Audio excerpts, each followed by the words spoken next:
Edmund James کی حمایت حاصل ہو گئی۔ وہ فرانس کا یہودی بینکار تھا جس کی 1934 میں موت ہو گئی تھی۔ ایڈمنڈ جیمز نے ہی صہیونی لیڈروں کو منہ مانگا سرمایہ فراہم کیا تھا، جس سے فلسطین کے ساحلی علاقے میں 12,000 ایکڑ زمین خریدی گئی۔ اسی زمین پر صہیونیوں نے 1883 میں فلسطین میں پہلی یہودی بستی بسائی جو پیتا تقویٰ کہلاتی ہے۔ آج یہ بستی ایک شہر کا روپ دھار چکی ہے۔ یہ اسرائیلی دارالحکومت تل ابیب سے 10 کلومیٹر دور واقع ہے۔ عملی طور پر تل ابیب کا ہی حصہ بن چکا ہے۔ پیتا تقویٰ کے قیام سے ارض فلسطین پر صہیونی قصبے کے پلان کا آغاز ہو گیا۔ صہیونیوں نے 1878 میں پیتا تقویٰ کی زمین خریدی تھی۔ تب فلسطین عثمانی ترک سلطنت کا ایک صوبہ تھا۔ ترک عثمانی حکمراں کبھی یہود پر مہربان ہو جاتے تھے اور کبھی نامہربان۔ بہرحال ان کے دور حکومت میں یہود امن و امان سے زندگی گزارتے رہے۔ ان کی اکثریت بیت المقدس میں آباد تھی۔ عثمانی ترکوں کی سرکاری پالیسی یہ تھی کہ کوئی غیر ملکی فلسطین میں زمین نہیں خرید سکتا۔ 1858 میں عثمانی ترک حکومت نے ایک نیا قانون لینڈ کوڈ متعارف کرایا۔ مقصد یہ تھا کہ سلطنت میں جو زمین نجی ملکیت میں ہے ان کے مالکان کا ایک رجسٹر بنایا جا سکے۔ لینڈ کوڈ قانون کا صہیونی لیڈروں اور جاگیرداروں نے کیسے فائدہ اٹھایا، آئیے جانتے ہیں۔ عام مسلمان کسان انہیں کبھی اپنی زمینیں فروخت کرنے پر آمادہ نہ ہوتے۔ پیتا تقویٰ سے قبل وہاں مسلمانوں کا ایک گاؤں ملبس واقع تھا۔ گاؤں اور قرب و جوار میں کھیتوں کی زمین یافا کے 2 عیسائی جاگیرداروں انتون بشار اتیان اور سلیم قصار کی ملکیت تھی۔ صہیونی لیڈروں نے انہی سے زمینیں خریدی اور مسلم کاشتکاروں کو نکال کر اپنی بستی کی تعمیر کر لی۔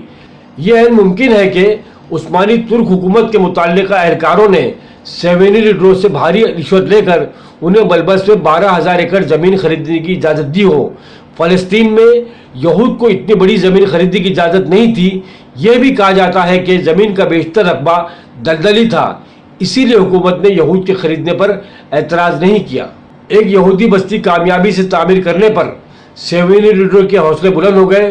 انہوں نے امیر کبیر یہودی حکمرانوں سے بھاری چندہ لیا اور اسی پیسے سے 2 تنظیمیں جوئش نیشنل فرنٹ اور فلسطین جوئش کولونائزیشن ایسوسی قائم کر لی۔ ان تنظیموں کی واحد ذمہ داری فلسطین میں زیادہ سے زیادہ زمینیں خریدنا تھا۔ 1918 میں برطانیہ نے فلسطین پر قبضہ کر لیا۔ تب تک برطانوی اور امریکی اسٹیبلشمنٹ فلسطین میں اسرائیل کے قیام کا منصوبہ منظور کر چکی تھی۔ اسی لیے صہیونیوں کو فلسطین میں زمین خریدنے کی کھلی چھوٹ مل گئی۔ صہیونی لیڈر جب بھی کوئی یہودی بستی بساتے تو وہاں یورپ، افریقہ اور ایشیا سے یہودی خاندان بلوا کر آباد کر دیتے۔ اسی باعث فلسطین میں یہود کی آبادی بھی بڑھتی چلی گئی۔ ترک عثمانی حکومت کے اعداد و شمار بتاتے ہیں کہ 1900 عیسوی میں فلسطین میں 6 لاکھ افراد بستے تھے۔ ان میں 94% مسلمان، 5% عیسائی اور صرف 1% یہودی تھے۔ گویا ان کی تعداد تقریباً 6 سے 10,000 کے درمیان تھی۔ لیکن اگلے 50 برس میں یہودی بستیوں کی مسلسل تعمیر کے بعد 6 لاکھ سے زائد یہودی فلسطین میں آباد ہو گئے۔ کئی علاقوں میں صہیونیوں نے مسلمان کاشتکاروں کو بے دخل کر دیا۔ انہوں نے یہ تک نہیں سوچا کہ جب یورپ میں یہود مصائب و مشکلات کا مقابلہ کر رہے تھے تو اسلامی حکومتوں نے ہی انہیں پناہ دی۔ یہود نے مگر احسان کا بدلہ یہ چکایا کہ بڑی مکاری سے مسلمانوں کی زمینوں پر قبضہ کیا اور انہیں ہجرت کرنے پر مجبور کر دیا۔ مسلمانوں کو بہت دیر بعد احساس ہوا کہ صہیونی لیڈران ان کے ساتھ کیسی چال چل گئے۔ انہوں نے پھر صہیونی تنظیموں کو زمین فروخت کرنا بند کر دی، مگر تب تک دیر ہو چکی تھی۔ صہیونی لیڈران علاقوں میں وسیع زمینیں خرید چکے تھے جہاں آج اسرائیل قائم ہے۔ زیادہ زمینوں کا مالک ہونے کی وجہ سے ہی 1947 میں جب اقوام متحدہ نے فلسطین کا علاقہ تقسیم کیا تو اس کا 56% حصہ صہیونیوں کو دے دیا۔ مسلمانوں نے اسی بنیادی وجہ سے اقوام متحدہ کا پارٹیشن پلان تسلیم کرنے سے انکار کیا۔ اسرائیلی حکومت نے عالمی عدالت اور قانون کا کیسے مذاق اڑایا، جانیے۔ 1967 میں اسرائیل نے فلسطینی مسلمانوں کے علاقوں مغربی کنارے بشمول مشرقی بیت المقدس اور غزہ پر قبضہ کر لیا۔ صہیونی لیڈروں نے ان علاقوں پر قبضہ جمانے کی خاطر وہی پرانا حربہ اختیار کیا اور وہاں یہودی بستیاں تعمیر کرنے لگے۔ اب تو انہوں نے مسلمانوں سے زمینیں خریدنے کی زحمت بھی نہ کی۔ ہزارہ مسلم خاندان زبردستی ان کی اپنی زمینوں سے بے دخل کر دیے گئے جہاں وہ صدیوں سے آباد تھے۔ زمینوں کے ساتھ مسلمانوں کی سہانی یادیں اور دلکش خواب وابستہ تھے۔ ظالم یہودیوں نے ان کے سارے لطیف جذبات ملیامید کر دیے، جبکہ عالمی قوتیں تماشائی بنی رہی۔ انہوں نے اسرائیلی حکومت کا ظلم روکنے کے لیے کوئی ٹھوس قدم نہیں اٹھایا۔ نتیجہ یہ ہے کہ آج اسرائیلی حکومت مغربی کنارے اور مشرقی بیت المقدس میں 150 سے زیادہ یہودی بستیاں تعمیر کر چکی ہے۔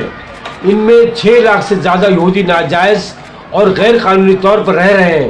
عالمی عدالت انصاف سمیت دنیا کی تمام عدالتیں ان یہودی بستیوں کو غیر قانونی قرار دے چکی، مگر اسرائیلی حکومت مسلسل ان کے فیصلوں کا مذاق اڑاتی ہے۔ یہی نہیں، وہ آئے دن مغربی کنارے میں نئی یہودی بستیاں تعمیر کرنے کا اعلان کرتی ہے۔ عالمی طاقتوں کا انصاف اسرائیل کے سامنے غلام بن جاتا ہے۔ آج حالات یہ ہیں کہ گزشتہ 6 دنوں سے اسرائیل مسلسل بمباری کر رہا ہے۔ اسرائیل نے بیت المقدس میں آگ لگائی، جس کے شعلے غزہ تک پہنچ چکے ہیں۔ غزہ میں اسرائیلی جنگی طیاروں کی بمباری میں شہداء کی تعداد 145 ہو گئی ہے۔ ان میں 42 بچے اور 23 خواتین اور کئی بزرگ شہری شامل ہیں، جبکہ بمباری میں 1100 سے زائد افراد زخمی ہوئے ہیں۔ زخمیوں میں سے بعض کی حالت نہایت خطرے میں بتائی جاتی ہے۔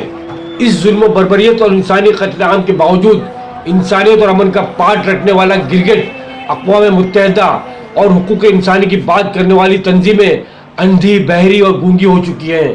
اسلامی اور مسلم ممالک کے بادشاہ سربراہ امریکہ اور یورپی ممالک کے تلوے چاٹ رہے ہیں اور شہزادہ عیاشی میں مصروف ہیں۔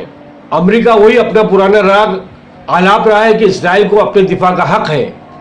برطانیہ نے اسرائیل کی غیر انسانی بمباری کے بجائے حماس کے راکٹ حملے پر تشویش کا اظہار کیا ہے۔ آپ سبھی ناظرین سے اپیل ہے، فلسطین اور فلسطین کے مظلوم عوام کے حق میں اور مسجد اقصی کی حفاظت کے لیے دعا کرتے رہیں۔ یہ تھی فلسطین اور عالم اسلام کے قبلہ اول کے حق میں آمنہ سامنہ میڈیا کی اسپیشل رپورٹ۔ اگر آپ بھی حق کے ساتھ ہیں تو اس ویڈیو کو زیادہ سے زیادہ شیئر کر کے حق کی آواز کو بلند کریں۔ آمنہ سامنہ میڈیا چینل کو سبسکرائب کر کے ہماری کوشش میں ساتھ دیجیے۔ اللہ آپ سبھی کی حفاظت کرے۔ شکریہ۔ اللہ حافظ۔